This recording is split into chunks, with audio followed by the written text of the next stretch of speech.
Hi friends, welcome to my channel hey beauty. రీసెంట్గా నేను summer హాలిడేస్లో కోటిలింగాలను దర్శించడం జరిగింది.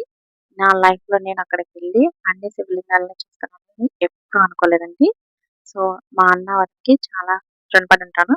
థ్యాంక్ యూ సో మచ్ నన్ను అక్కడికి తీసుకెళ్ళి మొత్తం నీట్గా చూపించినందుకు. ఇక్కడ మనము టికెట్ తీసుకోవాలి. టికెట్ కాస్ట్ వచ్చి 20 రూపీస్ ఉంటుంది. 20 రూపీస్ టికెట్ కార్డ్ తీసుకొని వస్తూనే ఎంట్రన్స్ అనేది ఈ విధంగా మనకు ఉంటుంది. సో చుట్టుపక్కల మనకి ఎక్కడ చూసినా కూడా శివలింగాలే ఉంటాయి. కనుచూపు మేరలో ఎంత దూరం చూసినా కూడా శివలింగాలు ఉంటాయి.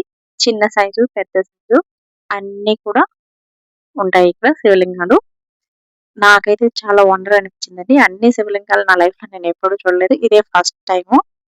సో మనకి రాసి పెట్టి ఉంటుందంటారు కదా! వెళ్లి చూడడం అనేది కూడా. ఇక్కడ టెంపుల్ లోపలికెళ్తే మనకి దేవుడిని దర్శించుకోవచ్చు. ఇక్కడ స్పెషాలిటీ ఏంటి అంటే బ్రహ్మ, విష్ణు, మహేశ్వరులు ముగ్గురు కూడా ఒకే దేవాలయంలో ప్రతిష్ఠించి ఉంటారు. ఇక్కడ చూడండి చుట్టుపక్కల చాలా శివలింగాలు ఉన్నాయి. శివలింగాలే కాదు, ఇక్కడికి మనం వెళ్తే చాలా గుళ్ళు చూడవచ్చు. అక్కడే మనకి అన్నపూర్ణేశ్వరి దేవి అందరూ ఉంటారనమాట. దేవతలందరూ ఉంటారు. అదేవిధంగా మనం అన్నిటిని దర్శించుకోవచ్చు. ప్రత్యేకించి బ్రహ్మ, విష్ణు, మహేశ్వరులు అనేవాళ్ళు ఒకే దగ్గర ఉండడం అనేది స్పెషల్. ఇక దాదాపు 15 ఎకరాలలో మనకి శివలింగాలకి ప్రతిష్ఠించున్నారు. సో ఇక్కడ భక్తులు ఎవరైనా మన శివలింగాలని ఇక్కడ ప్రతిష్ఠించవచ్చు. ఇది ఒక మహాపుణ్యక్షేత్రము. ఇక్కడ స్పెషాలిటీ ఏంటి అంటే మనకు ఒక పెద్ద శివలింగం ఉంటుంది. ఇక్కడ చాలా శివలింగాలు ఉన్నాయి. కానీ పెద్ద శివలింగం ఉంటుంది.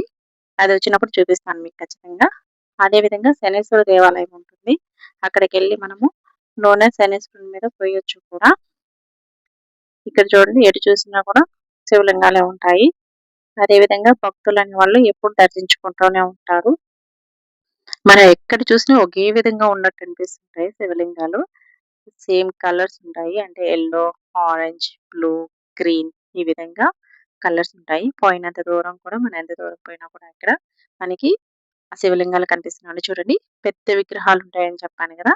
సో ఇక్కడ మనకి పెద్ద శివుడి విగ్రహం చూడవచ్చు. అదేవిధంగా నందీశ్వరుని చూడొచ్చనమాట. చూడండి ఇక్కడ మీరు పెద్ద నందీశ్వరుని చూస్తున్నారు. చాలా పెద్దగా ఉంటుందండి. ఆపోజిట్‌లో మనకి శివలింగం ఉంటుంది. అంటే పెద్ద శివలింగానికి ఆపోజిట్‌లో మనకేముంటుందంటే నంది ఉంటుంది. ఇక్కడ శివలింగం వచ్చి 108 అడుగుల